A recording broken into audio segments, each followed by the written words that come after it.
Assalamualaikum warahmatullahi wabarakatuh. So me and my group mates are going to present about international trade, and we choose to discuss on how COVID-19 relate to international trade. Okay, so international trade is one of the activities that are carried out under international relations.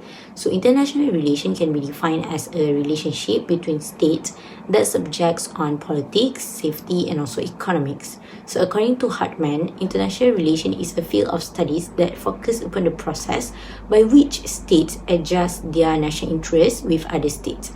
Then, with the existence of international relation, there comes international trade. International trade allows countries to expand their markets, access goods and services, including labors that are not available domestically. So it also includes the import and export from one state to the other states. However, with the sudden outbreak of COVID-19, some restrictions have been imposed, and it do affect the international trade between the state as COVID-19 spread globally. Issues to international trade. The effect of the COVID-19 to international trade. What is COVID-19? Coronavirus disease 2019. COVID-19 is a novel pneumonia disease originating in Wuhan, China. It was confirmed by the World Health Organization on January 12, 2020 before becoming an outbreak in all countries. Fever, trouble breathing, cough, and invasive lesions on both lungs are some of the symptoms that the patients may experience. Furthermore, COVID-19 is continuing to spread around the world with more than 170 million confirmed cases and 3.5 million deaths across nearly 200 countries. Thus, in order to help prevent the spread of the COVID-19 pandemic, countries around the world have taken a variety of restrictive measures which have negatively affected international trade. According to the United Nations Conference on Trade and Development, the available data for 2020 indicates a sharp decline in trade growth, which is about 8%, largely due to the COVID-19 pandemic. The sharpest drop in the international trade occurred in the second quarter of 2020, with global merchandise trade falling by more than 20% relative to the same quarter of the 2019. For example, the world's largest export economies, which is China, US, and Germany. China experienced a sharp fall in exports during February, but recovered quickly and was back to normal by March. However, US and Germany also experienced a dip in exports in April, but did not recover as quickly. This clearly shows the fact that the COVID-19 has affected the international trade pattern. Generally, there were a reduction in the scale of production and export supply due to pandemic of COVID-19. Export of countries in world, including Malaysia, expected to drop as there were a less operation of industries and decreasing in aggregate demand in importing country. Moreover, international trade during pandemic is damaging as there were a reduction of people earning and their visit to retail outlets led to a reduction in demand. This occurred as every country chose a simple measure to avoid the spreading of COVID-19 by forcing people to stay at home and close industries and factories. Both of sectors hold a huge number of people, and the percentage to get an infection of COVID-19 was high. That was the reason government of country make a big decision to close a big sector in economy. Subsequently, lockdown order disrupt transportation sector in exporting countries, increasing the cost of export by raising the port and terminal handling. Instead of Malaysia, pandemic of COVID-19 also affected other countries in the world. For example, international trade of US was still down compared to China in July 2020, in which the value is $20 billion only. This showed that US faced the declining of number of exports. Initial of pandemic, US had the lowest export month in February and it was not easy for them to handle it, as it also may affect the economic growth of country. The pandemic of COVID-19 also gave good news to certain countries such as Brazil, in which there was an expanding of its export of agriculture products such as frozen beef and soybean. Monthly export grew even more sharply. Hence, the former get their own income from $464 million in April 2020 to $639 million in May 2020. Effect on PKP 1.0, 18 March to 3 May 2020. Shutting down the government. All government and private premises receive an order to close and all operations are to cease, except for those that come under essential services, including, among others, banking services, transportations, telecommunication services, electricity and water services, food supply and preparation services, and e-commerce. Second, travelling activity is being banned. Malaysians are not permitted to leave and non-citizens are not allowed to enter the country. Malaysians overseas may return, provided that they undergo medical examinations upon their arrival and subject themselves to a 14-day of quarantine. No land travel is permitted except for those transporting essentials, goods and food. Ports will continue operations except for those managing cruise ships. Domestic and international air travel will continue during this period subject to the travel bans in place. The operations of local and international cargo companies which involve scheduled and non-scheduled cargo movement are also permitted. The last one is Malaysia lost a lot of money. Malaysia has incurred an estimated of 63 ringgit Malaysia billion losses since the Movement Control Order MCO came into force on March 18.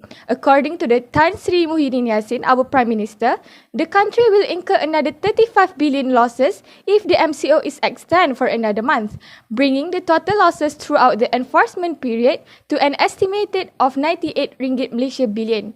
Tax cannot be collected, industries will not be able to expand, economic growth is halted, and this will eventually lead to unemployment, said by Muhyiddin Yassin. Now, I will proceed with the effect of international trade in Malaysia during COVID-19 pandemic in the year of 2021. The Ministry of International Trade and Industry MITI, which is responsible for the development and expansions of the country, industrial, trade and investment activities, has developed a comprehensive, relevant and practical standard operating procedure SOP. This SOP will aid in the continuity of operation as well as the company's business continuity and industry, particularly during the period of Movement Control Order MCO beginning 13 January 2021.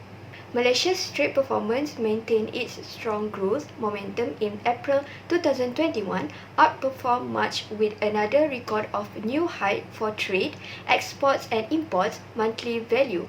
Trade grew by 43.2% to RM 190.76 billion compared to April 2020. On the other hand, exports maintained above 100,000 billion for 2 consecutive months, reaching 105.62 billion and surged by 63%.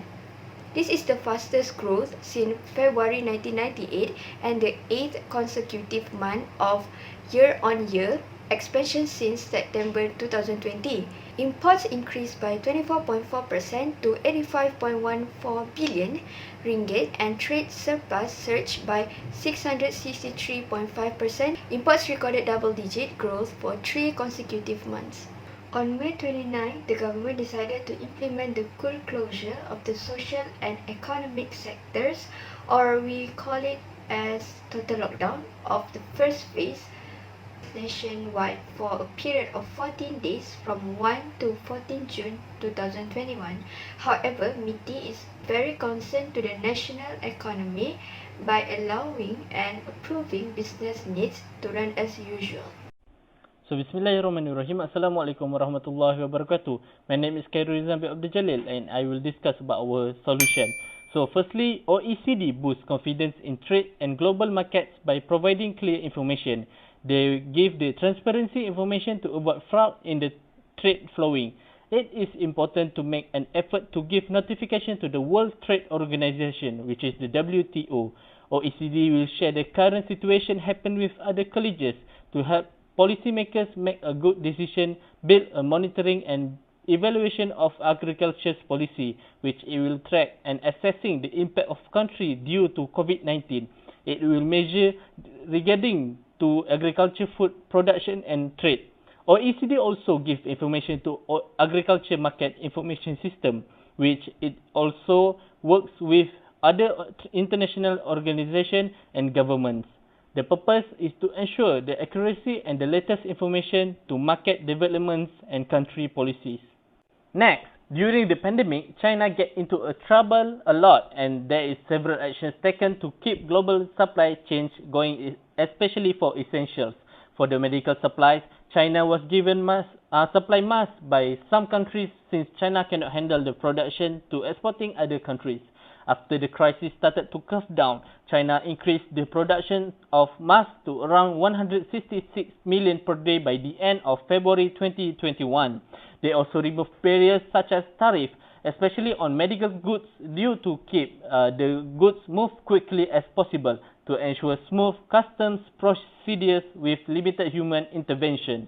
They also keep the food supply chain process run smoothly. Appropriate biosecurity were created to ensure the food supply given to the quarantine areas. The aim is also to ensure the sanitary and phytosanitary, which is the SPS, requirements remain like usual. Third action is to avoid making more worse. Avoid action that add to cost for the trader. Government need to avoid export restrictions on essential goods such as medical equipment and especially food products, because this will lead to self-inflicted harm, which this will increase pressure on the international prices, which this will harm other countries that are most dependent on international market for food. Export restriction raise confidence level in the international market. Therefore, government need to boost confidence level with transparency and global dialogue and avoiding any trade tension during COVID-19 situation. In this situation, COVID-19 becoming more worse. Therefore, medical supplies production need to be increased globally to combat COVID-19, such as masks and ventilators. Government need not impose any tariff or restrictive measure, because this action will make the people suffer, those that lost income, and government also need to increase government assistance to support firms and consumer.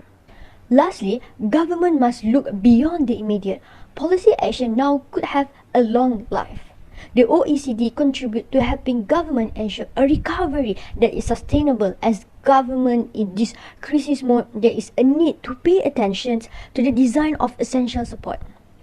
Government support is aimed to prevent the COVID-19 crisis from destroying livelihood, businesses and production capacity.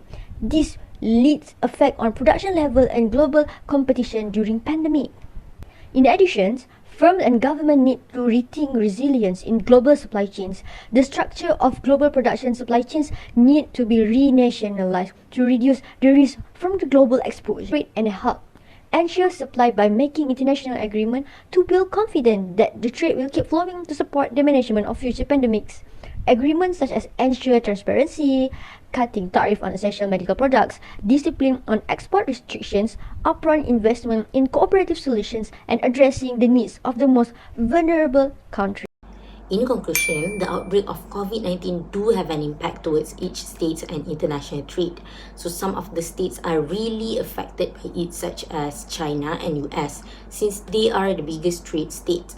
However, for some states, they do affected by it since most government impose restriction for the trade activities. This is due to the non-existence of demand, as people are also restricted from going out. So when there is no demand, it affects the international trade, as there will also no supply needed for the state. This affects the state economy internationally. But as days goes by, some states have started to reopen their market for trade and recovering the state's economy, even though some states might take time to recover. On the other hand, there were also some recommendation on how to make sure the continuity of international trade. even when the pandemic is still not end yet, such as avoid imposing any tariff on medical supplies and need to always keep the supply chain going and make sure they were demands from people. So in a nutshell, international trade is very important for states' economy, and to ensure it, every state need to be transparent to each other.